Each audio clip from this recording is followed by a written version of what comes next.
Leave live. Trinity's work is never done. I will fucking continue to say that because oh my god, the sortie today shouldn't have been that hard, but it was such a struggle. Well, the last one was. It was.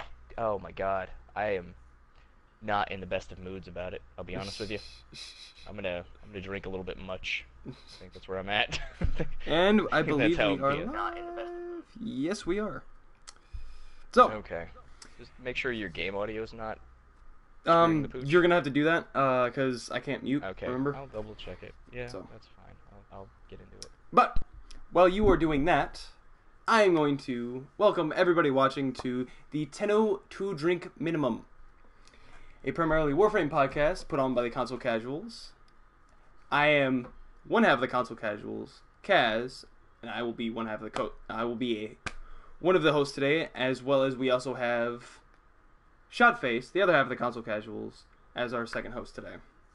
And he is always with us. So, your first thing you're going to notice is different than usual.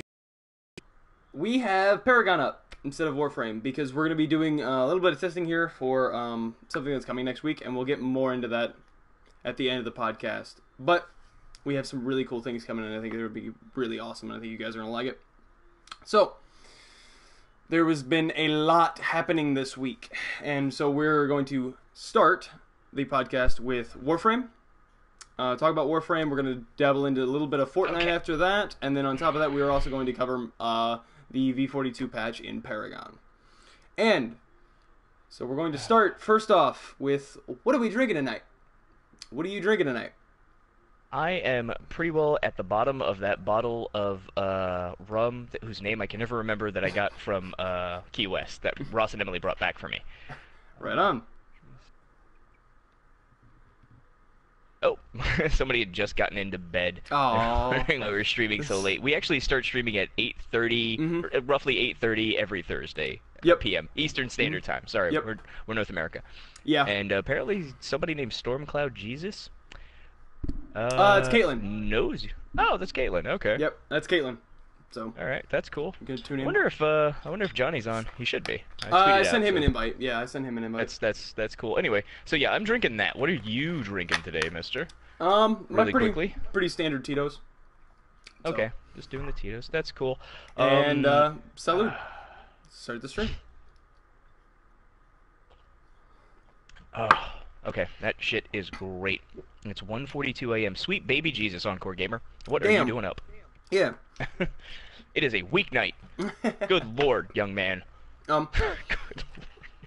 So, we're going to actually start this. You go ahead and start the timer. I will get us into gameplay here.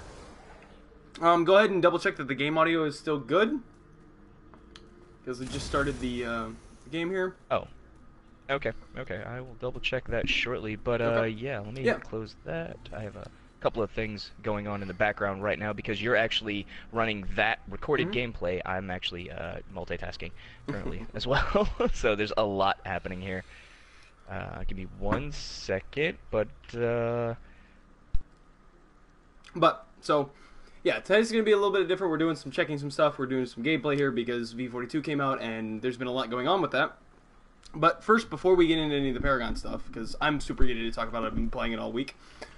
Okay. And that leads us into our first segment, always. And what have you been playing? Real quick, before I answer that question, go ahead and take your audio, your game audio, way down. Really? Okay. You want to be at 20 to 25% of actual total volume for audio, just to cover that. We'll go ahead and fix that right now. Yes, turn my master audio down a bit. And we'll turn voices and everything else down as well. Yeah, that's a good idea. So, I this week have been playing Warframe because, you know, that's my comfort food. That's where I go to when I've got very little else going on, because I do not want to fall down into a Dark Souls hole. I don't have the time or tolerance for that anymore. Yeah. Even though that's, you know, where I want to be for comfort food, but I don't know. Anyway, aside from that, obviously, we have been getting into Fortnite. We got into early access for that. Yes. With a couple of our buddies, and I've only had a brief moment or two to actually sit down and play version 42 for Paragon. Now, I express my opinions about that later. Yep. I have some concerns, and I have some likes and dislikes, obviously. Right. But Warframe primarily has taken up my time because I've decided to, since I'm so close to 24, and we have so much stuff on the horizon with it right now, on at least console side, I have decided to go full free-to-play from this point forward. Really? So I'm no longer buying Forma, no longer paying for Plat, with the exception of if, you know, a Prime Access comes out that makes if it makes my pants tight, then yeah, I'll probably buy it. But depending on what the next one, well, I know what the next one is. It's going to be Hydroid, so I don't know that I'm going to buy that. But the Prime Accessories pack we'll look into, because all of my buffs are pretty well gone. So all my XP buffs and things like that, they're just gone. So I've been actually farming a lot and re-leveling my Frost again. I put a 5th Forma on him to refine him to his ultimate form, really. Right. So there's that. And then Fortnite, which we'll get into. Briefly, I don't want to dwell on Fortnite too much. Right. Because I don't know that there's a lot good that can be said right at this moment. But so I've been playing. I played a little bit of Warframe on Monday just to kind of get it out of my system. I had a couple games of Paragon on Monday before the patch came out. Just kind of a good send off. Like I had a couple really good games, and just I had a great send off for V41 because, as you know, or as you guys may not know, but we were master founders for Paragon, and so we've seen the ends of 2 different eras in this game. The legacy, well, yeah, like legacy and now Monolith, or well, Monolith is still a thing, but it's like the legacy card system, I guess. Yeah, I guess because that card system existed in Legacy, the original form, yeah. So it would be the retiring of the entirety of what the original state of Paragon when it first came out. Yeah, wow, yeah. So now it is fully into the new development stuff. It is there is nothing left other than like heroes from the original stuff. But so let us start with Warframe to get started here. Okay, so Warframe, really quickly. I am gonna have to dump the stream monitoring for just 1 second to bring us here. I did actually take down some news that are actually happening this week, specifically last night. Okay, so we'll cover some quick bits. Right. And one of the things I would like to note is Faven, our totally awesomest, bestest friend from TennoCon. I don't know that he would let us call him that, but he was the guy we hung out with the most while we were there. We know he's working on an Atlas Grax as part of his Grax line for TennoGen, right? He also happens to be, and he actually tweeted out a picture. I want to say it was this morning or it was late last night. I can't remember. He's on the other side of the planet, so he's at a different time. So he tweeted out a picture of something that is coming in TennoGen Round 9, which is the Halloween-themed TennoGen. And it's not Grax line, but it is a full frame. Yeah. And it is Nezha. Yeah, and it looks insidious. I like it. Very interesting. I'm waiting to see his final colors. I want to see his final color setup and how he's going to go with that, because I know that Grax is actually, I think Grax is actually making into Round 9 as well. So that's going to be two skins, and he works 70 to 100 hours per one of these things. Yeah, he puts in a lot of time. So, well, and on top of that, he was also talking to us about like the issues he's been having at least of the kind of dealing with Nezha and some of the pieces that Nezha has on him, and the hands and the legs really, and stuff like that. Okay, so one weird thing happened apparently last night in chat, and I think they addressed it on Primetime this evening, and that was the bold red text that showed up in chat on PC that just stated Red Rum. Oh. Yeah. Well, did you see? You watched Primetime, right? I watched the header for primetime, so I got the breakdown at the beginning. That's really all I pay attention to for the most part. I know they had skill they up addressed they addressed some funny stuff that they kind of addressed it a little bit. Yeah, a little. Somebody bit. having fun. So yeah. Yeah, there's somebody cool. dicking around in chat.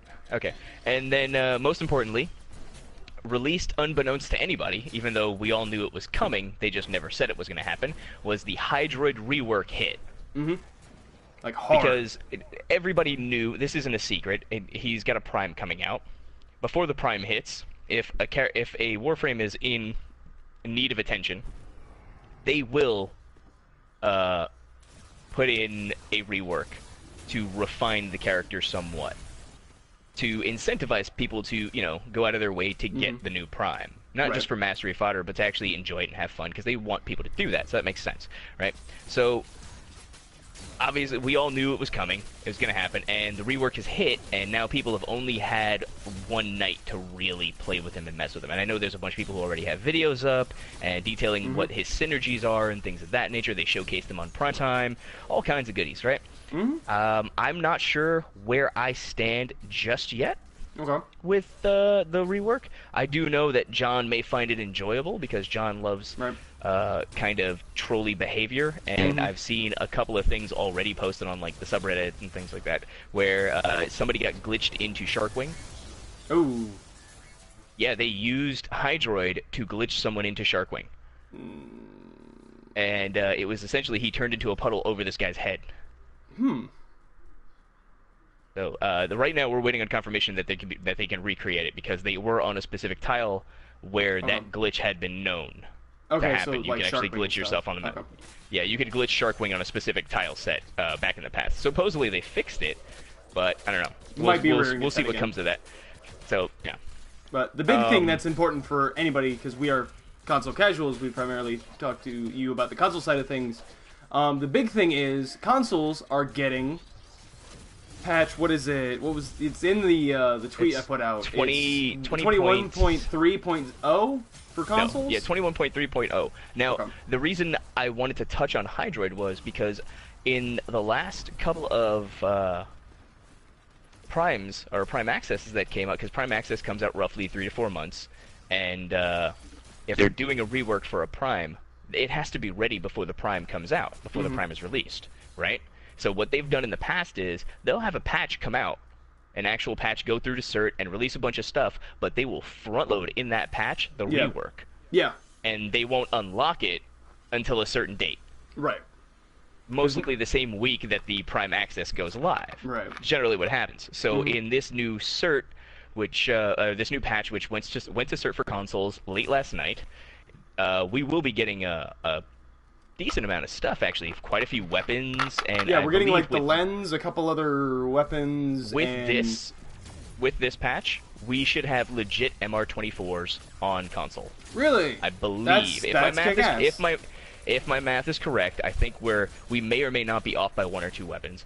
But I believe with this, because we're getting the Jack Kassar, we're getting lens, we're getting the Guandao polearm, and the Zakti pistol. That's 4. That pretty well sets us up, because we all just got Harrow, right? So I'm seeing the likelihood that we're going to have more MR24 showing up on console. I know that there's maybe 1 or 2 scooting around right now for people who actually migrated their accounts from PC to console very early on. Encore says he's already done the math and he will be, so... From Encore's perspective, only need 2 more weapons. So it looks like it is now possible to be an MR24 on console, which is big. It will be. And since it went into cert last night, there is a likelihood that we will get it on Tuesday. If not Tuesday, there is a small chance we could get it on Thursday of next week. If it went into cert now, there's a possibility for tomorrow, but it's however slim. That's very unlikely, considering the season we're starting to move towards. Yeah. So when it comes to consoles, usually the cert process for stuff starts getting stacked, because so many games are coming on the pipe. at the end of August, we are going to have just game after game after game. Not necessarily big AAA titles or anything like that, but because it's console, that's when the season starts ramping up for Christmas, all that crap. You know this. You worked at GameStop. Yeah. So yeah, the end of August is like, okay, things are going to start hitting. So on the manufacturer side for console, that's when they're going to start getting a lot of information thrown at them and stuff preloaded into their marketplaces because of all the pre-order stuff and things like that, and patches and bullshit that has to come down the line to have their marketplaces ready for these games to be released. And so the bigger the title, the more money it's going to have behind it, the more they're going to throw at Sony and Microsoft to push smaller things out of the way. Yeah. So there's a good chance we could get it Tuesday. There's a chance, a very, very slim chance we could get it on Thursday, because that's happened before, where an update comes out, goes live on console, and we have it for the weekend. Right. That's happened before. Yeah. Not often, so generally, because it's not great for them, because it pretty much means they're working a weekend.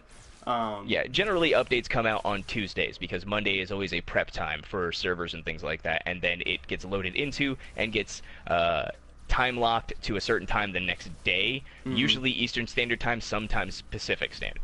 Yeah. So, and Thursday is kind of a backup day sometimes, depending on how the work week goes. When you look at least in the trends, States. yeah. So, it has happened before, but it's very unlikely. So more than likely it'll be Tuesday, and if it's not Tuesday, we have a better chance of it being the following Tuesday rather than Thursday.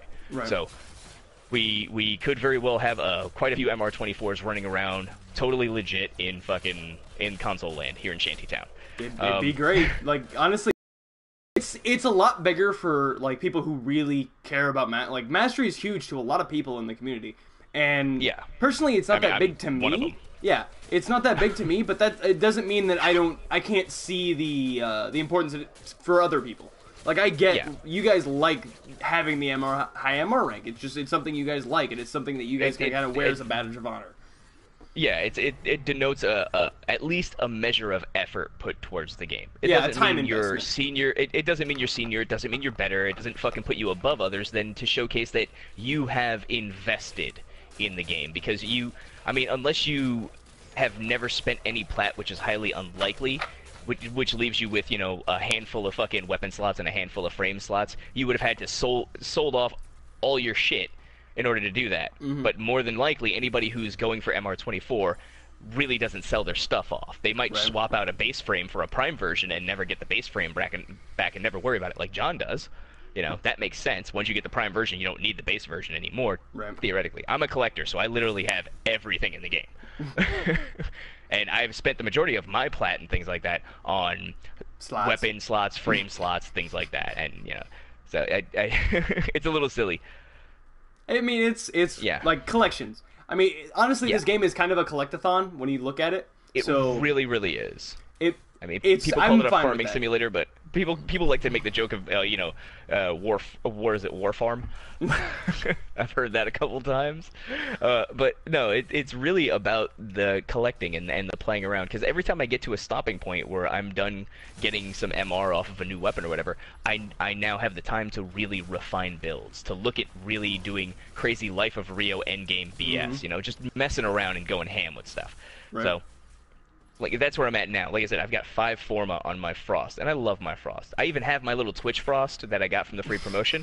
I have not touched him because I've been using my proper Frost Prime that I've had for 2 years. I still can't get over that. Little Twitch Frost. Little Twitch Frost. Yes, you see tons of them running around now. They're all over the fucking place. It's like goddamn vermin. Like, still don't have one. Not gonna worry about it. Not concerned. Anyway. But so yeah, I'm 5 Forma deep on my Frost to make all 3 of his builds perfect. So I have my proper prime Frost, So that's kind of where I'm at with that. And I look at other weapons and things like that. I've kind of found my perfect build for my Legion, which is my go-to melee weapon, and other weapons I just don't scale as well for me. They don't feel endgamey. I do use other weapons constantly because I like having the options of using different weapons for different situations. I don't bring my Frost and my Cerberus Prime or Dread and my fucking Legion and just go ham in every single mission, because it's not necessarily suited for the mission type. Right. So Yeah, having you're all not that stuff at my necessarily- disposal is yeah. Having it all at my disposal is great to have options and choice, because we've always said that Warframe is a game about choice. You have so much customization when it comes to build and fashion and blah blah blah blah blah. There's definitely something to be said to being able to log into a game like this and go, what am I feeling today? And being able to pick anything in the game. Yeah, it's like, I'm going Kuva farming, I'm going to fashion frame for Kuva farming, and I'm going to set myself up with just Grineer weapons, or just Wraith weapons, or something like that, and I'm just going to go all ham on this one thing. And I think I did that for a week. I Kuva farmed, and I made a Frost with using Vaven's Grack skin, and I set it up with the Wraith Harkonar armor, and I used only Wraith weapons, and I called him the Kuva Collector, and I ran around on stream for a week, being a douchebag, and being all edgy and shit because it's red and black. I had a blast, but I mean, yeah, it honestly, it's fun. It's fun to just fuck around like that. So, yeah, if John's in chat, we have covered that. Yes, Faven is doing a Grax. Faven is doing a Nezha. He's doing a Grax Atlas, and he's doing a Halloween Nezha. And now Hydroid Prime is coming out, and there's a Hydroid Rework. So 2 of these things, John loves. 3. 1 of these things, John Nezha, really? Yeah, he obviously likes Nezha. He likes Fire Chakram. Yeah, he likes the Fire Chakram. Okay, so there you go. There's a lot coming down the line for John. If I don't know if he's actually watching right now. I don't care. Well, but yeah. Whatever.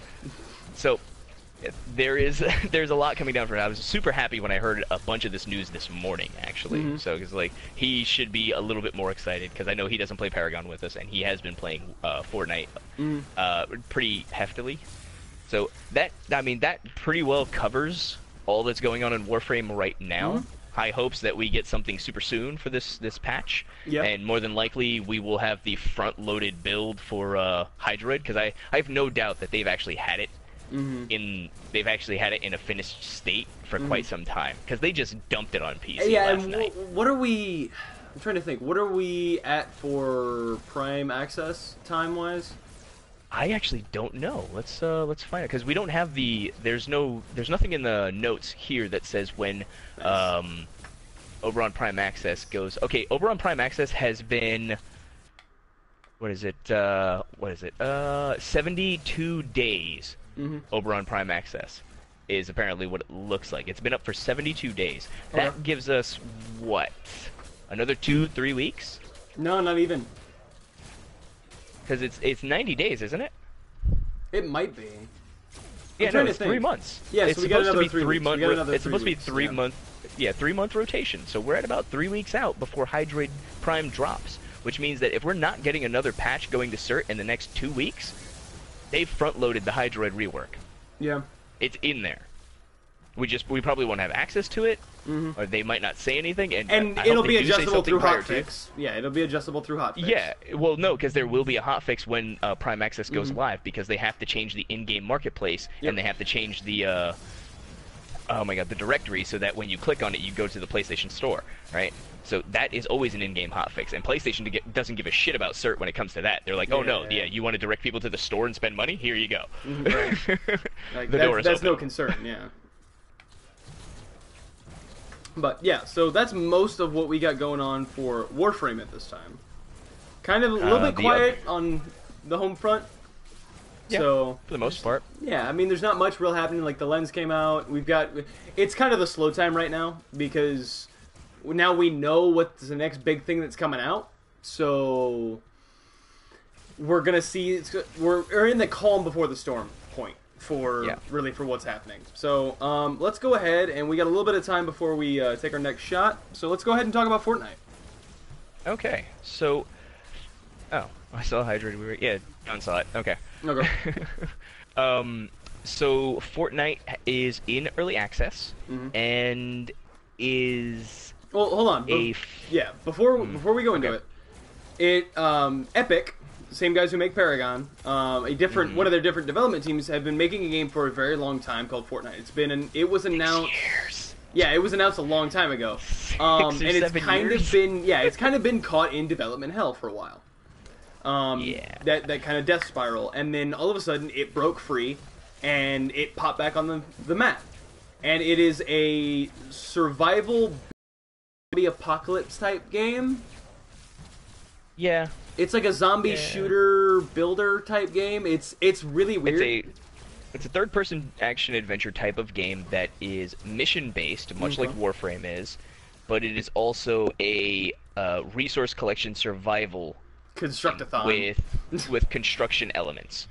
And the construction is actually really, really good and fucking... very solid.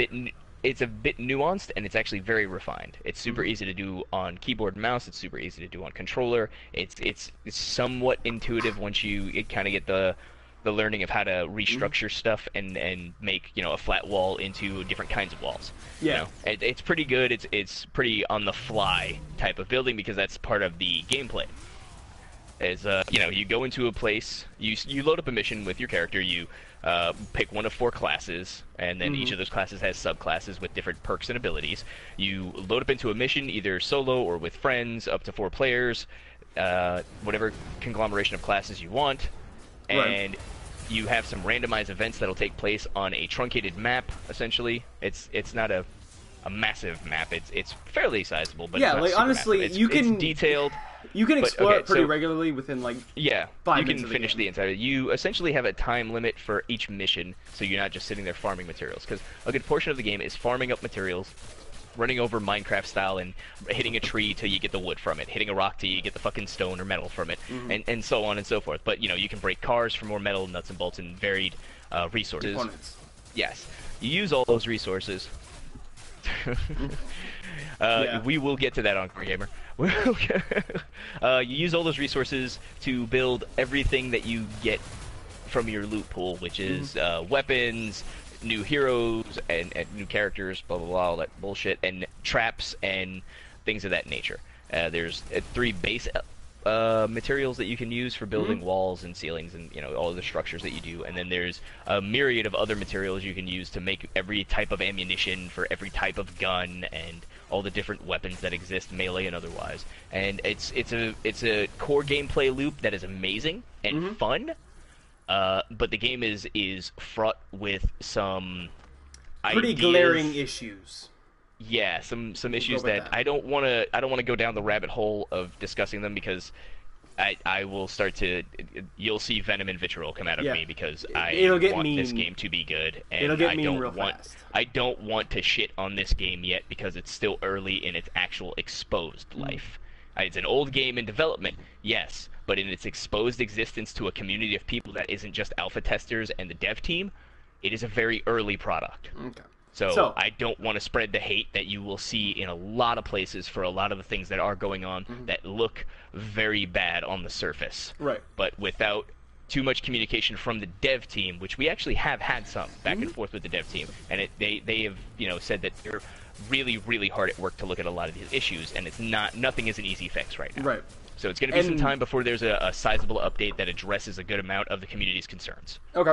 And from like a baseline perspective, I really enjoy the game. It's a fun like looting base builder. Kind of a looty shooty base builder, yeah. Yeah, it's you don't get a lot of loot from like individual like missions, encounters, or anything like that. Yeah, it's more a culmination. Yeah, it's an overall. I mean, you do get some loot from missions and doing quests and things of that nature. But that's one of the disparities in the game, is that the loot that's given to you isn't of a substantial nature. I don't know. This is kind of subjective, but it's also not. Like I said, I don't want to get too into the weeds of this because it is a very, very detailed discussion that I think really needs to be had in a constructive way because there's been a lot of hate. And I think this is something like we could dedicate an entire podcast to talking about it and talking about all the stuff. And probably should at some point. At some point, yes, but I don't think the state that the game is in right now is reflective of that. Reflective of what the game should be and what they want the game to be, and I don't think that it's in a positive enough state to really look at some of this stuff. I don't want to see, because we're just going to end up in a negative area for it. I don't want to do that. Right. Okay, so baseline, for everything we've said a lot of different adjectives, and we've described it in many different ways. Sounds like fucking E3 in here. So, baseline, for, what pack would you get? What investment would you suggest people go out and get? Because because it is using the same style of Founders pack as Paragon. Somewhat, yeah, somewhat. So it is similar. but instead of 3 tiers, there's 4 tiers. I would say because it's an early access game, pay it its due at $40 if you want to just get in and see what the hype is. That's fine, because you'll get $40 worth of fucking use out of it. However, the disparity between a $40 package and a $150 package, which is the top tier, is considerable and noticeable right away because of the amount of extra stuff you get when you're purchasing the top tier version of this. The extra amount of actual loot from the randomized loot pools that they give you, the llamas, right, is substantial. You're actually guaranteed better stuff for doing that. Yeah. And that gives you an edge in the game. Now, it's not a pay-to-win situation, but it doesn't look great. At least not a conventional pay-to-win system. Pay-to-win, yeah. When you play it from the actual base level, you get a better idea of what that game actually is, with less pomp and circumstance, less fluff thrown in your face. I would say that is the optimal way to go, is the $40 rate, because I started at the 40 and I bumped it up 1 tier. Or I bumped it up to the $80 tier just to see what the extra package would be and what it would give me, and it did give me a better edge and kept me playing longer. But I noticed some disparity there and some issues with what would have happened had I not done that. Right. So I would say it's better for everyone to stay at the lowest tier. They're incentivizing paying to get a little bit more. It does look that way, but I don't want to go down that route of them looking bad in that way. I don't want to accuse them of that. Fair enough. Not yet, anyway. They keep this shit up, and I will light a goddamn fire. Okay, but and yes, they Encore does state they have been silent for a little while. That could be a good thing. That could be a bad thing.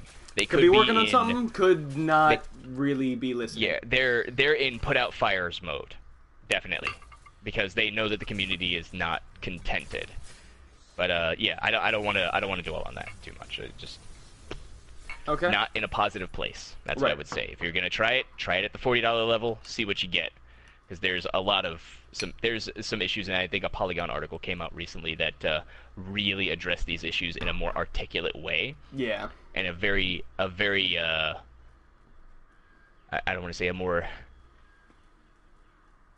not notable, but a more visible way, because it's a Polygon article. Right. I want to say it's a Polygon article. I think it is. You can find it on Reddit. I don't remember if it's Polygon or IGN. I want to say it's Polygon.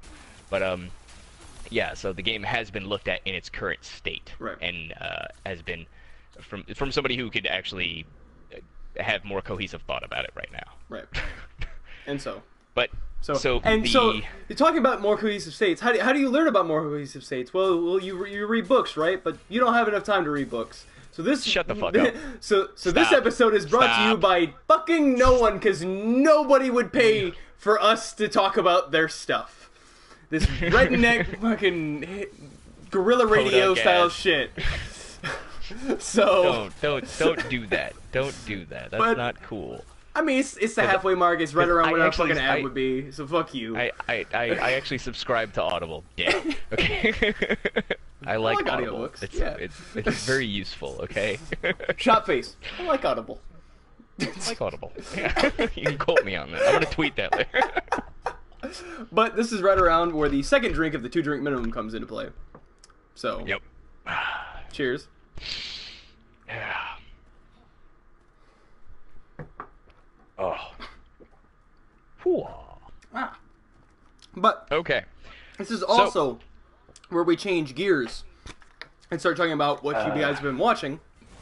Which in the background there. Yeah. Which is version 42. Which is a little Kalari running around. Yep. She's so cute. She's dangerous. I have a one-shot build. Yeah, I have seen that, but we'll get into that. But, so you have Paragon running in the background with good reason. One of those reasons is V42, the big V, the big 4, the big 2, because it is the second. We are 2 years through this game's existence of testing, and we have been here since the beginning. Yeah. We have seen this thing start, and we have seen this thing rise and fall in its own community, and we have sat idly by on the porch enjoying the visuals while the doomsayers raise their banners and constantly do laps around the goddamn block. Okay. The British are coming! The British are coming! The British are coming! I don't see nobody. The British might be coming, but this is the U.S., so good luck. Okay. However, okay, that's not the case here. The game is thriving for the most part, but V42 did come out.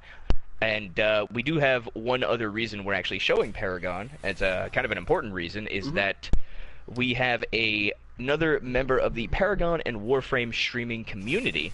I say another, but somebody other than the two of us, that will be joining us next week. Yeah, he's going to be joining us next week. He's a really great guy. We actually met him at TennoCon. Yeah. We met him at TennoCon, and if you guys have watched a bunch of different streamers for Warframe, you probably know who he is. Tiger Stripe. He's been playing for a while. And he's a really cool dude, does great content. I know he's a partnered YouTuber for Paragon Warframe. or Warframe, and he's also and he's whitelisted. for Paragon. for Paragon. Yeah. That's correct. And he's a really great dude, really fun, very intelligent guy when it comes to talking about games and understanding where he's coming from, and kind of he loves helping people. And I had a long conversation with him when we were talking about possibly having him on the podcast, where we went in depth for a long time, and honestly it sounded like a podcast, like what we do here, of him just very intelligently assessing games, and the games we talked about Paragon, we talked about Fortnight, we talked about Warframe, and we both we took solid looks at the game. So I wanted to have him on the podcast to have him help just talk about the games and help the games grow and help us kind of discuss the new stuff. Conversation grow on these games. So yeah, I would like to. I mean, we got to hang out with him very briefly at TennoCon, so I would like to pick his brain, because I watch him on the streams and I say what's up to him and Aikna, and they always say hi back. So Aikna's his moderator. She's pretty and yeah. So we will be having him next week. So we wanted to actually go over Paragon, because we will be using Paragon on and off for the podcast here, because it's the bigger game, one of the other bigger games that we play, or at least bigger to us. It's bigger in our queue of games that we'll be playing throughout the week, especially with V42. Since we've been here since the beginning, I mean, I've taken breaks from it to let updates hit, which is what I'm doing with Fortnite. I'm going to take a break from it and let them sort some things out. When the next update hits, I'll come back, check it out, see what's going on. So with V42, that is obviously the case for many people. Yeah. Which, for anybody who plays Paragon knows that when all the founders came back for V42, Epic unintentionally DDoSed themselves. Yeah, so let's explain what happened. So Monday, I played a couple games. We were playing games. I hopped into Covert GG stream, another great Twitch streamer who does a lot of stuff for the game. Super fun dude. Friend, actually a friend of Taiga. Yeah. Yeah. Super great dude. And I popped in there and we talked about it, and we had a great time just kind of sending off the old version, the V41. And so I was up, I was ready, I was waiting for it at 5:30 when the servers came back online. I had it downloaded, I was waiting, and it came back online, and I was in for 10 minutes, and the servers went down, hard. And then they're like, okay, it's because of all the chests, so we're just going to open them all up and give them to you. Well, they did that, and unintentionally DDoSed themselves, because the games were always like, hey, we need feedback for every single chest. And one of the things that I got was, let's see if I can still hear. Everything you unlock in the game is essentially saved server side. So it's the server constantly giving you information and taking information back from you. So what happened was, so many connections coming in at the same time, with all the founders getting their veteran chests, and each veteran chest having an assortment of randomized items, that being 14 items per chest. You're talking about millions and millions of tiny little packets being thrown at every player, and people were just shotgunning through crates at the best they could, and it didn't take but a couple of minutes for the servers to kick right off again. I was at work in the morning, knowing full well that, when the version comes out, people are going to stay home and play and do stuff like that. It's like, I'm not taking off of work for that. I'm not going to deal with it. I'm just going to let everything cool out, and I'll get home late in the day. Once everything's calm and everything's nice and everybody's had time to get over the hype, then I can jump on, play a game or two, see what's going on, make a new deck. And no, that was not the case. So, yeah. So check this out. This is just a little bit of, because I actually have this still up. This is something you can still access. This is something that I have still up. This is the starting screen, the stuff I've been showing is the starting screen. When I logged in for the first time, this is what I was shown. And so first thing is, they tell you, hey, we're changing chests. So they change the chests. They do different stuff now. Hey, we're getting rid of all of your crafting materials in your card packs. Those aren't a thing anymore. Yep. And then immediately after that, they're like, hey, we're changing all of that shit into veteran chests for you to give you all your stuff back. So my 1,200 cards and my 82,000 card crafting components were changed into 98 veteran chests. I got a bump for being a founder of another 25. On top of 98 veteran chests? That's it. Well, hold on. On top of that, they also go into, here's all the new stuff. So here's what chests do now. Here's what cards. Here's new gems. And because of my masteries, I got another 106 chests. Okay, I was going to say. And they talked about the new mastery system they updated and all the new stuff they put in. So now you can physically see how much stuff they were shifting and changing and all of this stuff I was then opening and how many signals just one person, one founder, was how giving much back to information can be transmitted between the server and the player, and for how many players came back to the game that morning. Was absurd. They loved the idea that so many people wanted to jump back on and see the game in its new state. They you know, so many founders just came out the fucking woodwork. But it was too much of a load, and they ended up having to do server maintenance all day. The servers, if I was correct, the servers didn't come fully back online where I could access them until like 9:30, 10. Yeah. At night, and I stayed up that night, and I was like, okay, I'm gonna try one last time before I go to bed, because I saw a tweet saying that they were ramping the servers back up, and I was like, you know what, I'll stay up. I won't read a book tonight. I'm just gonna try this out, and I got to get on and look at stuff. Yeah, and that was it. And then I was like, you know what, I gotta go to bed, because if I sit here, I'm gonna try to make a deck. I'm gonna start playing the tutorial. I'm gonna start doing this and do that, and then get hooked, and then I won't go to work the next day. There was a really great time. The second time the servers went down, I messaged you a picture on Facebook. Yeah. Okay. And it was a picture of just my queue time. And my queue time was like fucking 6 hours. Yeah, like 20 hours or some ridiculous shit. And he was like, why are you trying to play PvP right now? And I just messaged back, no, that's the loading screen to get to this main menu. Period. Yeah. Because there's always a queue, essentially, when you load in for PvP, because, you know, matchmaking. So I immediately assumed it's like, well, everybody would be trying to play PvP and fucking the servers, you know, unintentionally. Why would you even bother doing that? It's like, no. This is just to load the game. Get in the game. This is just to get in, to look at my stuff.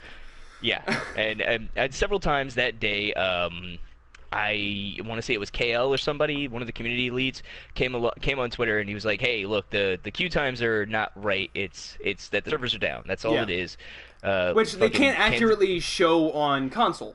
You can't. It's weird. The game is built in a way that it doesn't accurately show it on console because it runs off of a launcher on PC that literally tells you before you log into the game, before you try to open anything. So. No, Encore. The servers weren't necessarily weak. It's that they were bombarded. Yeah, They did double their servers. Yeah, I'm trying to think. And what they was did some it? back-end maintenance. It was, I believe. DDoSing is when you send too much traffic to a place, so that essentially the bandwidth can't keep up. You flood the bandwidth. So what happened was the servers essentially had too much information going back and forth, and that caused a actual failure on their end. And there was a stat that was put out a while ago. I can't remember. Off of I want to say it was. Let's get back into a replay here so I can kind of chill out. But there was a number put out a long time ago that was an achievement number for how many people had actually played the game, and this is without any like real advertisement from Epic. This is just like word of mouth passing it around. Hey, there's this cool new MOBA, and it was like 7.5 million accounts or something like that. It was a lot. Okay. It was a huge number. So imagine that, like average people with maybe 200 chests. I had something around 300 total when I was done. But like, imagine nice, right? On stream. That was on right stream? in the mic. Really? That was right in the mic. Yes. But imagine like 200 chests for 7.5 million players. Well, let's give a modest estimate. We'll say 5 million players, and that's worldwide. Because you do have, I mean, when you watch replays of this game on YouTube or anything like that, you'll see different text languages like frickin' Arabic and Russian and Portuguese, and I mean the game has been localized for so many places around the world, so you have a lot of people trying to get on. Plus, when it was 3 a.m. here and they're doing their server upload, when people are trying to get on the game in the States, that's 3 a.m. Eastern time because they're in Atlanta. Right. Their home offices are Atlanta, so they go by that timing. You've got people in on the West Coast who just stayed up kind of late, you know? Then you've got people in the UK and Asia markets that are, you know, accessing the game, and it's the middle of the fucking day for them. So, like they have access. A lot of people. So it's a lot of stuff to do all at once, and so that is a lot of chess, Ongar. That is yeah, it is a ridiculous amount, and you've got to figure every single one of these people is accessing the server and then hitting their chess, and each time they hit a chess, they have a bunch of randomized items that have to come to them, which is information from the server, and then the server has to acknowledge that that account on the server has access to these items now. So you've got so many packets going back and forth. Right? It's kind of ridiculous, but and so that was the issue that happened Tuesday. And there was a lot going around it, because we haven't actually talked that much about the actual overall thing. So we can go until about 10 tonight, because we started a little bit late, so we'll give a little bit more time and leeway. We'll go a little bit long, yeah. But overall, like, that's what happened. That's what happened on Monday when the launch happened. And a lot of people were very upset about it, but there was also something I noticed was, normally in video games, both in Warframe and in Paragon, I've seen there's a very vocal minority who is very upset about stuff that goes wrong. That's a common thing. It's a common, well-known thing. It's not exclusive to these games. It's on a lot of games. Yeah. I would say there's a vocal majority on Destiny, but we won't go into that. That is a touchy subject. Anyway. That is a very touchy subject, so we're going to leave that alone. Sorry, that wound is still open. Yeah. Yeah.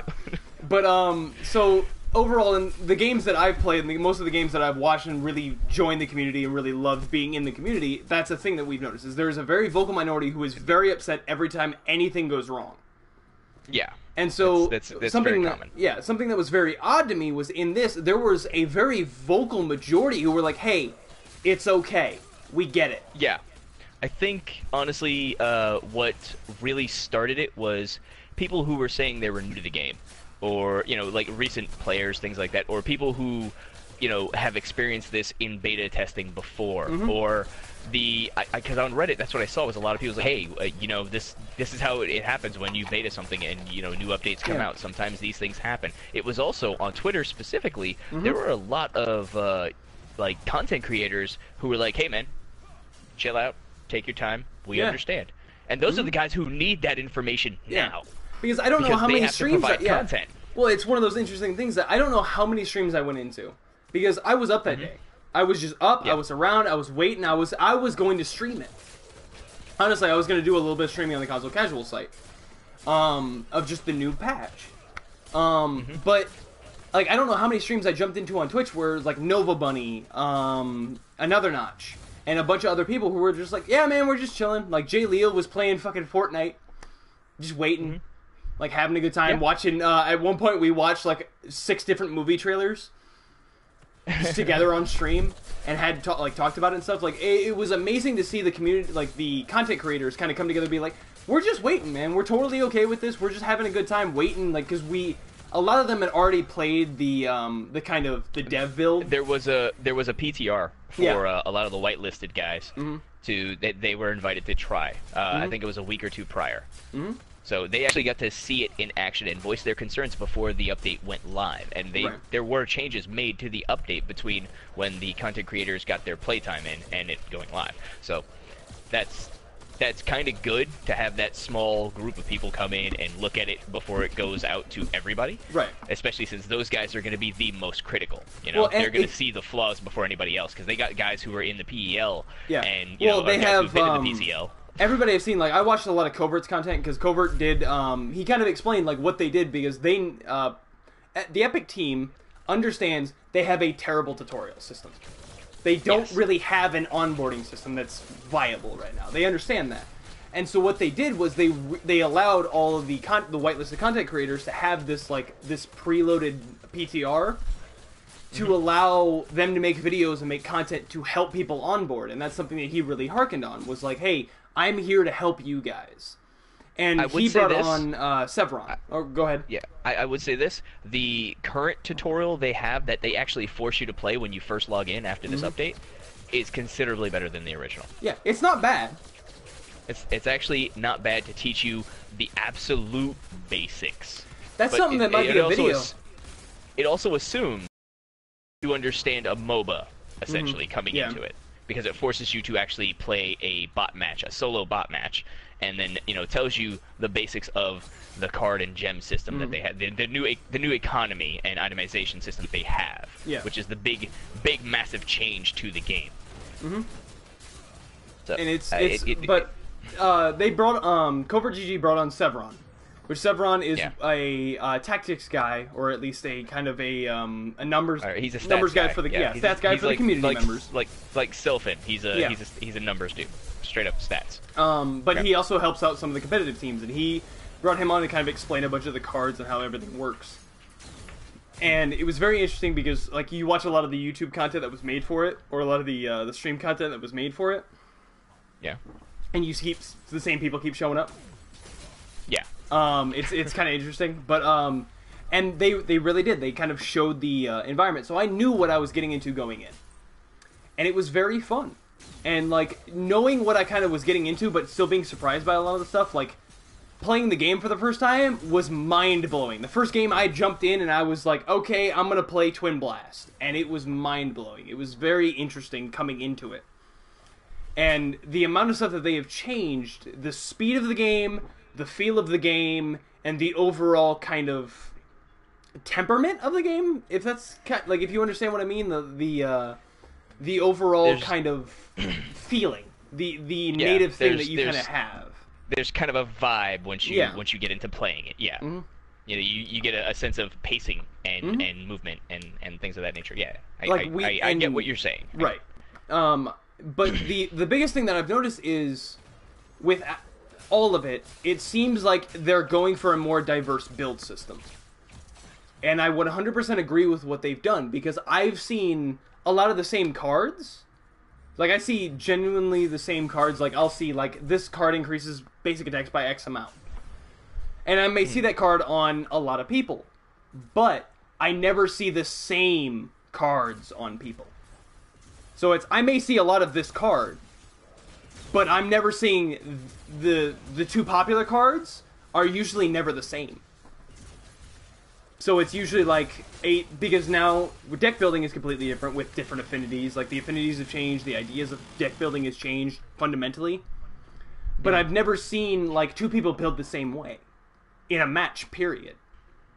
Like, my build's different from every other person I've seen play, and everybody else has a different vibe. I would say give that a bit, because they've stated it, the content creators have stated it. Once people realize more of the nuances of what's going on in the game, and realize what's more valuable early game, what's more valuable late game, much like when we got Monolith and we got the movement speed changes and the new cards and things like that, then we had this same issue of people jumping in and deathballing and being very combat heavy and things like that, and it is a MOBA. But so there's a bit more pacing, and once people understand that pacing of when and where to be, you're going to see it start to flesh out, and you'll see more consistent builds. Right. Like, right now, there's a couple of builds that are out there in the wild, which people consider to be completely overpowered, but nobody knows how to counter them appropriately yet. Right. So, and that's something we can get into. Those builds usually spread like wildfire. Yeah, that's something we can usually get into. But there are certain things that I've specifically noticed with different characters. In the past two games you've been seeing, I played Kalari and Greystone, which are the two people I love playing in offlane the most, which are the two completely opposites of each other. One is a tanky guy who goes, I'm gonna tank everything, you can't kill me. And the other goes, I'm squishy as fuck, but you can't see me and I'm gonna kill you. So, looking at these two dynamics and the two completely different playstyles, I can use the same deck on both. because decks are now ambidextrous. Well, they're... In a way. You can use any deck with any hero. Yeah. And you can use any hero in any spot. Whether they excel in that spot or not is more up to the kit and what they're designed to do. But theoretically, any player, any character, or any hero can play in any spot. Okay. I've seen everything from Sev supports to Richter jungles.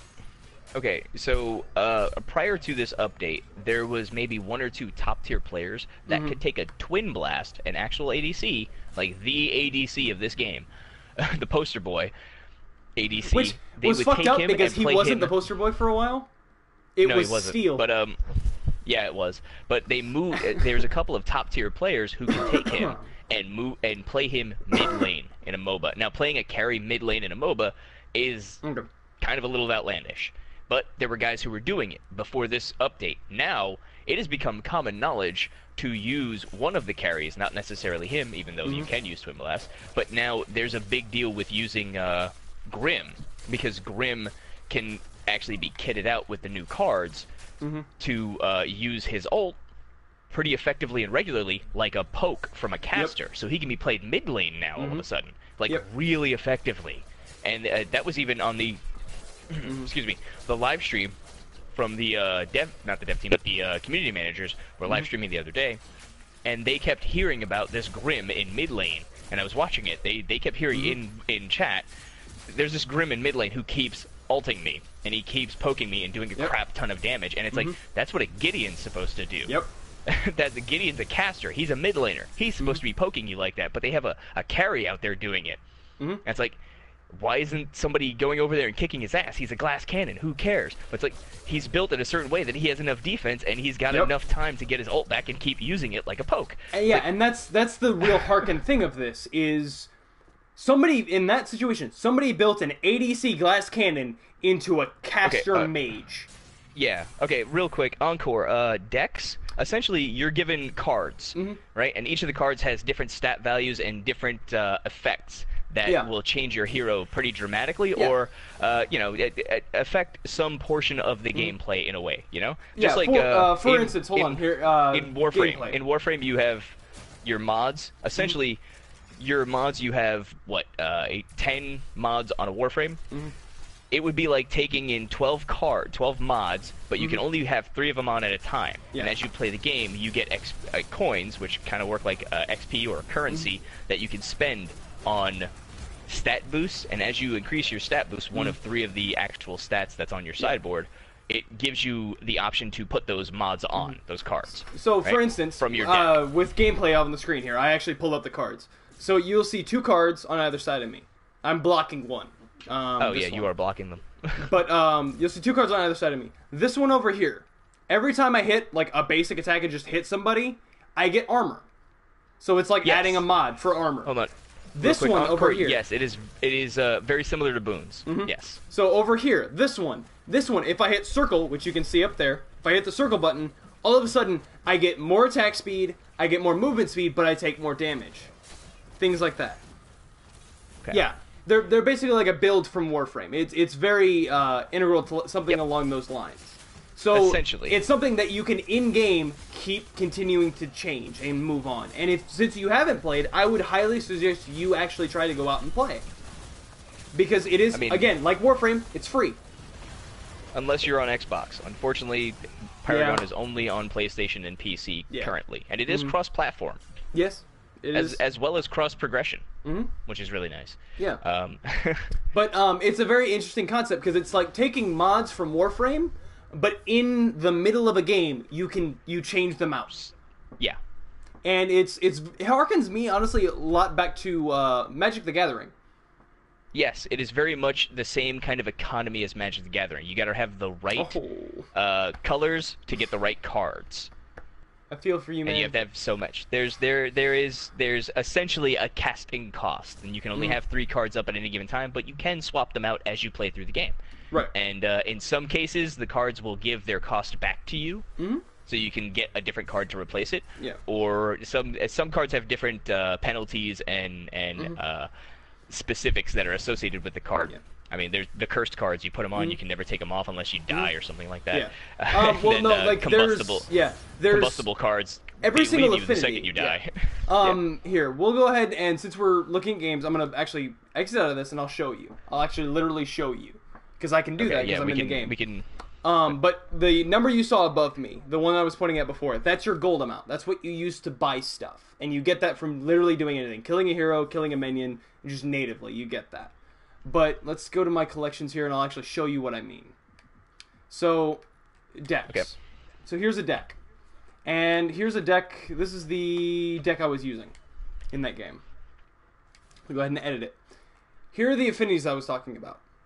So you have growth, knowledge, order, death, chaos. If you've ever played Magic the Gathering, green, blue, white, black, red.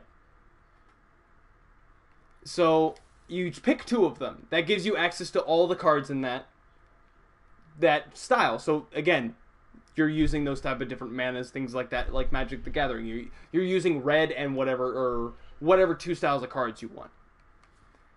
And you are allowed to have up to, if you look over in the corner, it says 12 selected. You have a minimum of 3 cards in your deck and a maximum of 12.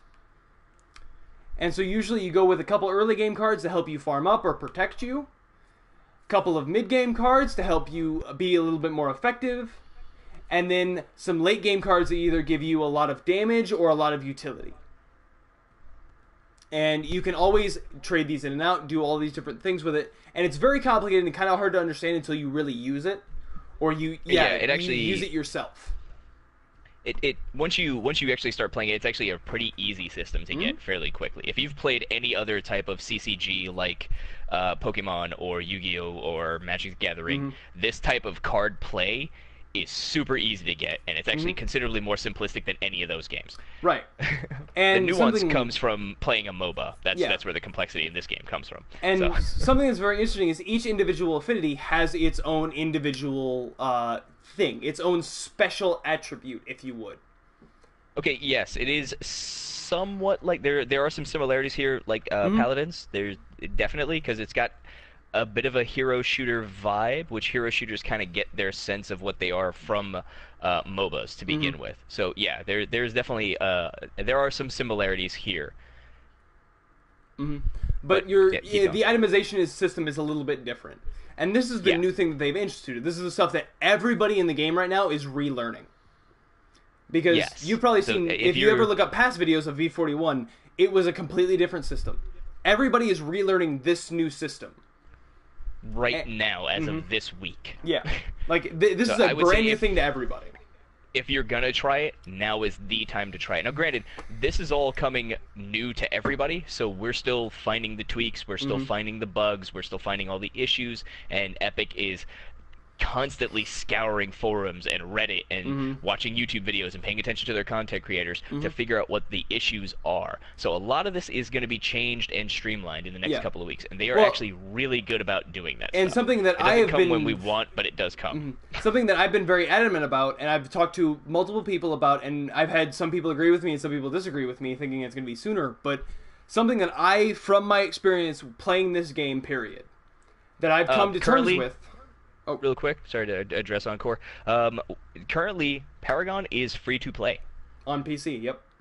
On PC, it is free to play. It's free to play on PS4 as well. Yep. But yeah, it is free to play right now, and it's been free to play since what? Last summer, maybe. So yeah, something like that. I don't know. Something like that. I think it's last summer. It's been since then. We paid to get into the early access beta testing stuff, like 2 years ago. But it has entered open beta. Yeah.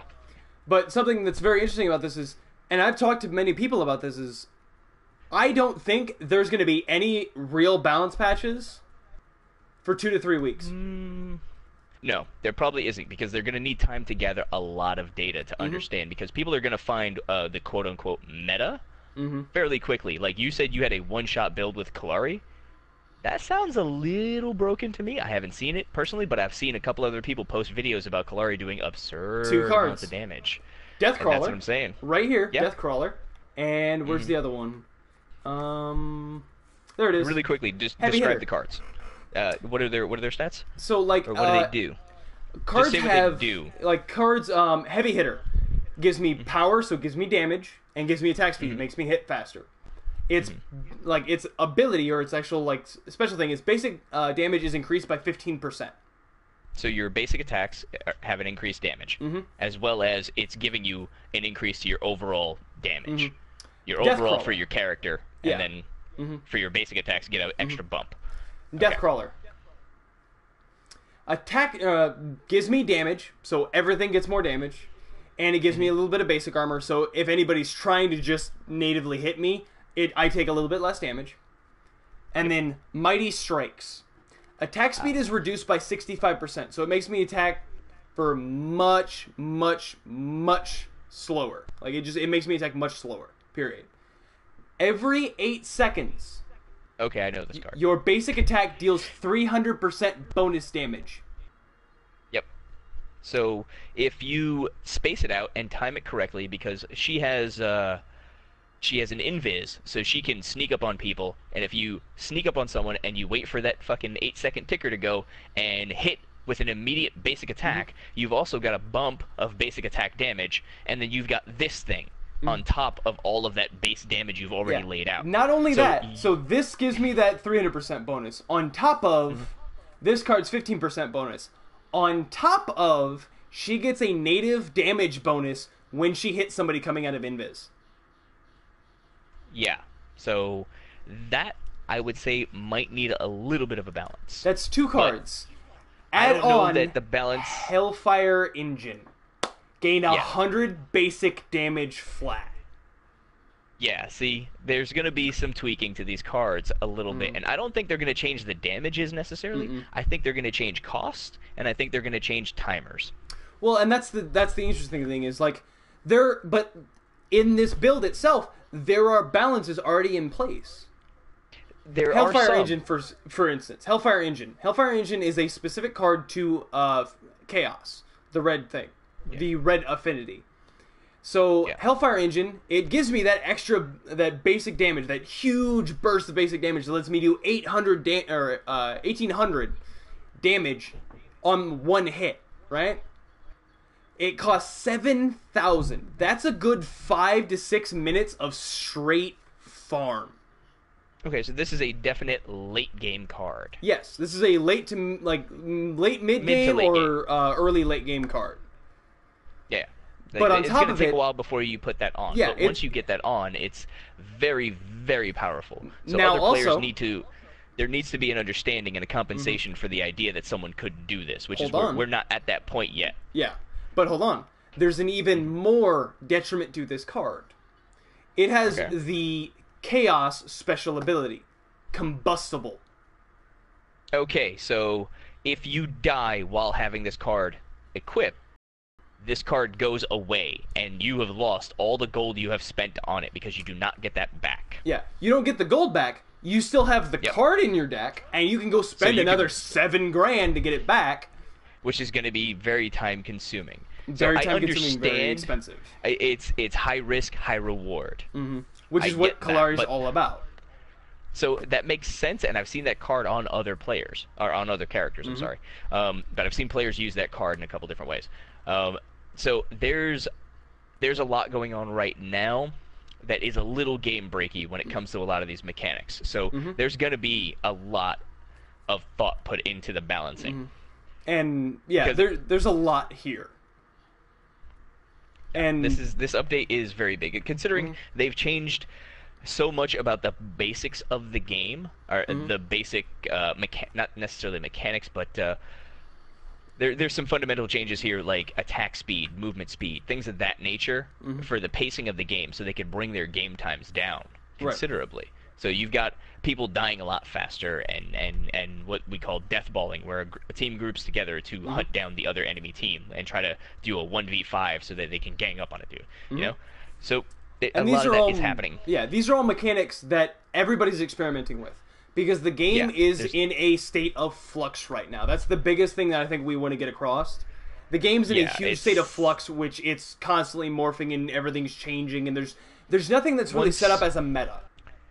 Yeah, once people figure out what the cheapest most economical route to a win is, that's when we're going to see the best data we can get, and that's when the balance is going to get really looked at. I don't think we're going to get a huge balance on things until they see stuff that is outliers, stuff that they know is not good behavior for a MOBA, you know? That's what they're going to look at first. You got to squash the big bugs. And these aren't going to be bugs necessarily. It's just going to be, we need to tone something down considerably because it is out of control. Right. And So, the biggest thing that I want to kind of instill from all of this is, this game right now is one of the biggest aspects I've always loved about Paragon and Epic in general. Is this is kind of a knock against Digital Extremes, but Digital Extremes and Warframe, if you know them and like Warframe, you know that Digital Extremes likes their Band-Aid fixes. They like that. We're going to put a Band-Aid over this. It's good for now. We're going to leave it. And eventually, because they keep adding new stuff, they never Vacuum within. Vacuum. Sorry, coughing in the mic. My bad. Anyway, they usually don't get back to them for a very, very long time, and sometimes that's broken. And that comes from a place of love. So don't rip me apart too bad. But Epic is not afraid to go, this is fundamentally broken. We are going to fix it. We're not going to Band-Aid fix it. We are going to fundamentally change this so it works. They already showcased this. In the past, they have straight up done this. They have gone, okay, we need to deal with the situation, so what we're going to do is omit that problem entirely, take it away from the players, and mess with it, see what we can do to fix the problem, and then reinstitute it into the game. And they let the players know. Box Grux. When the Box Grux bug came about, they removed a character from the game to fix him after a patch. A patch had fucked up a player, and he ended up being a character, and it ended up being a box that would run around but couldn't actually do anything. And it's actually a meme in the community now. Yeah, you can get the Grux box banner. Yeah, and it's a banner in game. Exactly, Encore. But you see my point. And right now, it's actually showcased, and a lot of veterans notice this. There is a card count for all of the affinities, and there's supposed to be 24 cards across the board for each affinity right now, right? So there's 120 cards in the game.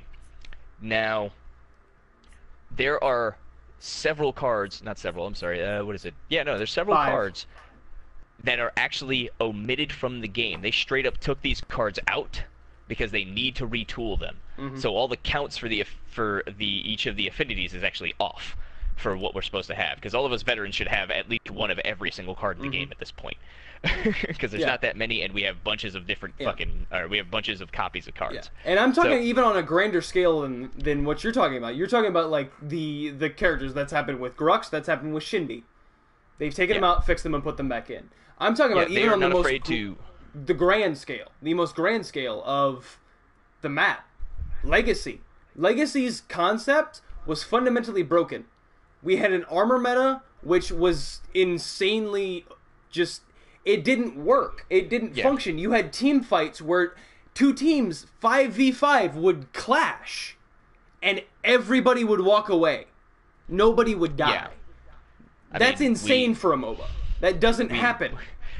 There was the long what is the old tale of the Grux 1v5, in which the Arma meta before the Arma meta, it wasn't Gathalion, it was Triple Wreck. Was it Triple Wreck? Okay. It was Triple Wreck. He was playing with Notch, and Notch told this story once on stream, was that very, very early in the beta, the armor and health was so strong on this character, who is a jungler, that the entire team, or not the entire team, 4 members of the team had died, including Notch, and Triple Wreck was standing out in the jungle all by himself.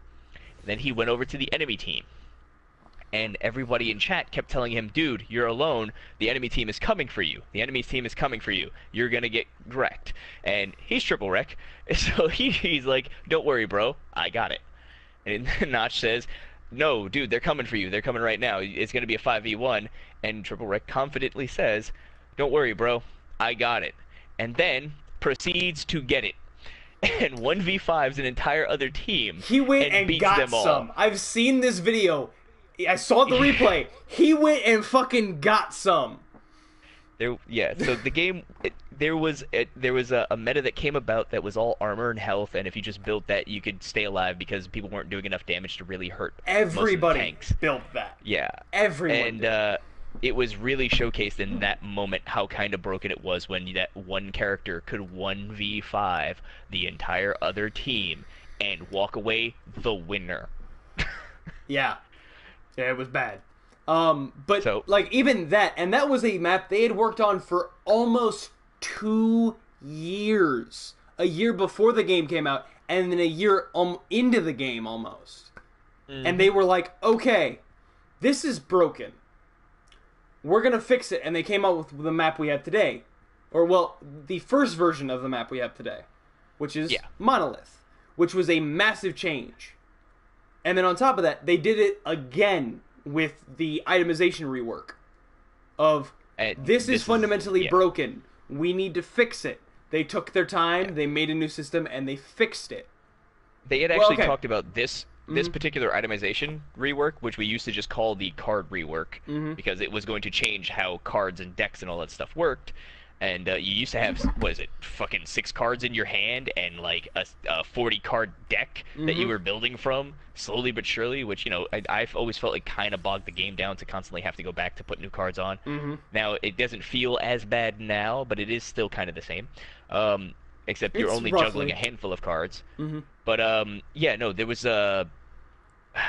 they had talked about this thing for over a year when there was rumors of this card rework coming out of nowhere. And people had been talking about it for a year, and then, you know, this is the big thing. We've all been waiting for this. Like, this is the thing we wanted to see, this card rework, because it was to change the game fundamentally. And then this update brought with it a bunch of different changes. Like I said, the attack speed, the movement speed, all that stuff. And it's so big right now, especially this card rework, that everybody's learning. I would encourage anybody to start playing now, get to know it as best you can now, as the updates and changes come to it, because this is pretty well going to be the state of the game for at least another year. By the way, Joe, they ShotFace, they fixed Grux Scarab. It no longer clips. Oh, that's cool. Yeah, it no longer, like, the spikes no longer clip. You just noticed that. Well, so they fixed it. That's good. Okay, so we're good on time. Go ahead. We're at about 10. Yeah. So we went a little bit over because we started a little bit late. We wanted to compensate and make sure you guys got in as much content as possible, because that was our fault. We kind of changed some stuff up last minute. Yeah. So with the shift, we wanted to make sure you guys got enough content. So thank you guys for watching. We are going to wrap up now because we kind of have been rambling. We're both, feeling it at this point. So we're going to get a little bit rambling, and we know that nobody really wants that. Nobody will want to listen to fucking 2 drunk assholes. So what? I don't even know why you guys are here. But thank you guys for watching. Thank you guys for listening to our dumb commentary and going over games. Next week, be sure to tune back in for Tiger Stripe being on the Console Casuals 2 Drink Minimum. Tell your friends. Tell your mom. Tell everybody. Tune in. Have a great time. Get to pick his brain a little bit. You won't see Tiger Stripe, but I assure you, he has some of the most glorious hair ever. Like that he has man, a luxurious mane of hair. It's not just like he's got long hair. He has a mane. He has a beautiful, nice hair. volumed plume of hair that just drapes off of it. It is. I have seen pictures of this man's hair. I have seen his hair first person and witnessed him in a man bun. Well, and it's great because he's super, a little weird, like, but whatever. He's super like he's super conservative about it. He's very chill about it. He's like, nah, man, it's just hair. No, man, you got like a lion's mane. It is gorgeous. Of all the things that he is, like, he's a cool dude, but his hair is fucking amazing. And, so be sure to tune back in to see him on the podcast and have a good conversation with him. To and be able hear to pick him on the podcast. Yeah, to hear him on the podcast and get some good conversation, be able to pick his brain a little bit, because we are going to be monitoring chat and taking any questions. We're not going to be as interactive with the chat because we are going to have another person that we are going to be mostly asking questions to and hearing out. So we are definitely going to be taking questions from the chat, but we are not necessarily going to be interacting as much next week. Okay. So, yeah. So, thank you all for watching. This has been the Tenno Two Drink Minimum presented by the Console Casuals. I have been Cazz, one half of the Console Casuals, and I've been joined tonight. I'm going to let you do your thing. By the one and only Bunny in a raptor suit. Yeah, that's right. I flipped it. You see that? Not a raptor in a bunny suit. Okay. See that? Okay. Yeah. I see that. I see that. And I raise you, you're a douchebag. And I hate you. But thank you guys for watching so much. And as always, keep it cool, keep it casual. Thanks, guys.